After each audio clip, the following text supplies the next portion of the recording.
Good evening, my Real News Midday TV family. Welcome back to the channel for another news update. And in the news this evening, man's body found on church compound in St. Catherine. The Slickianna police in St. Catherine have launched an investigation after the body of an unidentified man was found on the grounds of a church in Top Jackson district in the parish. The police were called to the scene about 11:50 p.m. Sunday. The decomposing body was clad in black sweatpants, a brown shirt, and a pair of Crocs. The scene was processed, and the body was taken to the Linstead Hospital, where the man was pronounced dead. It was later removed to a funeral home for post-mortem examination. 6-year-old boy drowned in Hope River. A 6-year-old boy drowned in the Hope River in Harborview, St. Andrew on Sunday. He has been identified as Nicoy Anderson of Bayshore Park, Kingston 17. The police say about 9:45 a.m. the child was at the river when he fell into a hole filled with water. He drowned before he could be rescued. The boy was pronounced dead at the Kingston Public Hospital. The Harborview police are investigating. Post-mortem and the DNA reports still outstanding in Slickianna murder case. Rashawn Patterson, the man charged with the October 2022 murder of social media influencer Anika Slickianna Townsend, is to return to the St. James Circuit Court on October 18 as a post-mortem, and the DNA reports have still not been submitted. Patterson, who is represented by attorney Dion Mailer, got an extension of his bail when he appeared in court today. He was granted bail on humanitarian grounds during a previous court sitting on July 16, as he is said to suffer from hemophilia, a blood disorder. When the matter was mentioned today before presiding High Court Justice Bertram Morrison, the court was told that the prosecution is still awaiting the post-mortem report and the DNA report for its case file to be completed. Patterson was arrested on November 2, 2022 during a high-level police operation after Townsend's body was found floating in the sea in Redding, St. James on October 21 that year. A post-mortem examination on November 5 determined that Townsend was strangled, with death occurring sometime between 11 p.m. on Thursday, October 20 and 9 a.m. on Friday, October 21. Patterson was formally charged with her murder on November 11. According to police reports, Townsend had traveled from Kingston to Montego Bay on October 20, 2022 and was later picked up by Patterson, following which they visited a restaurant in Hanover and a guest house in St. James. Sometime during the night, an argument developed between the two, following which Townsend was strangled and her body disposed of. Man wins a lawsuit against the government for false imprisonment. A man who spent 5 days in police custody after 3 members of his family were killed by gunmen has won a lawsuit against the government for false imprisonment and a breach of his constitutional rights. A default judgment was handed down in the lawsuit filed by Camoy Scott after the Supreme Court rejected an application by attorneys for the government requesting more time to file a defense to the claim.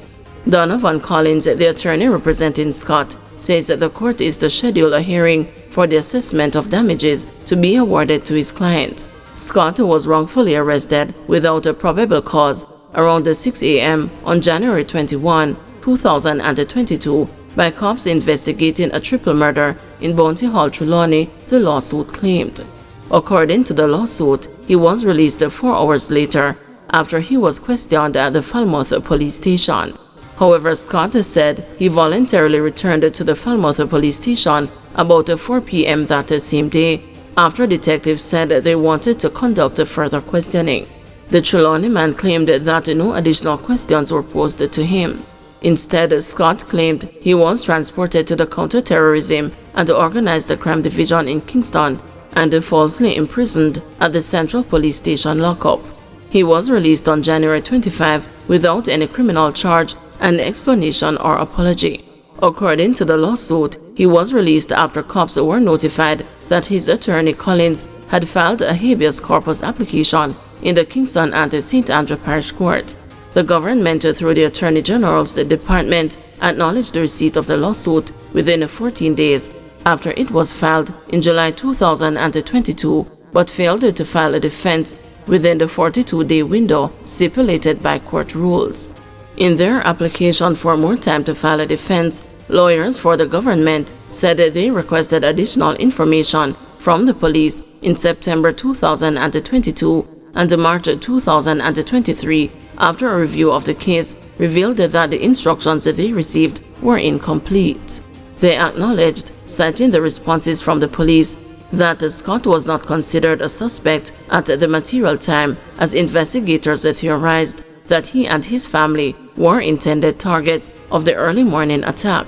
Lawyers for the government also denied the claims that Scott was arrested on the morning of January 21, but acknowledged that he was taken into custody in the afternoon for suspected breaches of the lottery scam law. Collins opposed the application for an extension of time, arguing that the attorneys for the government have not provided any good reasons for the delay in filing a defense and that his client would be gravely prejudiced. Holness controversy could boost the voter interest in next general election, says a pollster.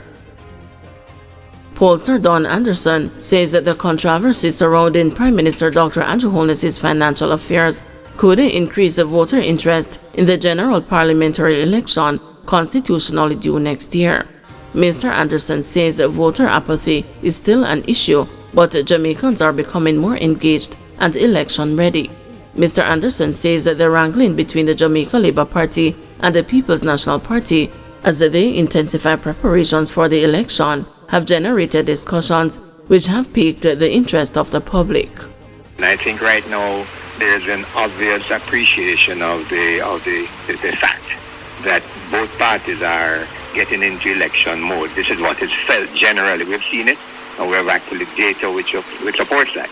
That more and more people are now accepting that elections are likely to take place before September next year. Of course, it doesn't have to, but they are kind of in a state of readiness. And I think right now what is taking place is not going to depress, but actually increase the degree of interest that there is in voting next time.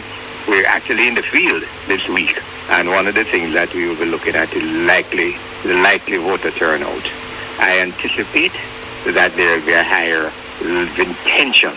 Whether this pans out in the reality is another thing, but that there is a greater interest now in voting than there was in the February election and in the last general election. You may find that die-hard supporters of the Jamaica Labour Party, it might mean much to them in terms of a shift. Okay? What might very well happen though, because the optics are very important, is that you may very well find supporters of the People's National Party who were undecided about what they were doing and who were sitting on the fence or kind of apathetic. They may very well come out in greater numbers. So the usual approach would be, that the supporters of the Jamaica Labour Party, who tend to be pretty emotional about support for respective leaders and respective parties, kind of fixed in their ways, may not move much, right? But I think it would definitely galvanize People's National Party support around the party itself. Now, a lot depends on what comes out of the Fed report if it gets to that stage. This week, we're actually in the field looking at a number of issues, and one of them was the presence of the popular entertainer on the stage. So we'll await those findings, which should be released by next week, as to how people felt about that and what are the likely implications. We clearly understand what the strategy was, even if it was a deliberate one, but that the intention and the hope is that you would be able to attract a lot of the youth vote, or assuming that he has a wider audience than those youth persons, that they'd be able to galvanize a lot of support amongst persons in the 18 to 40 age group, so to speak. Thank you everyone for watching. See you tomorrow morning at 6 a.m. for another news update.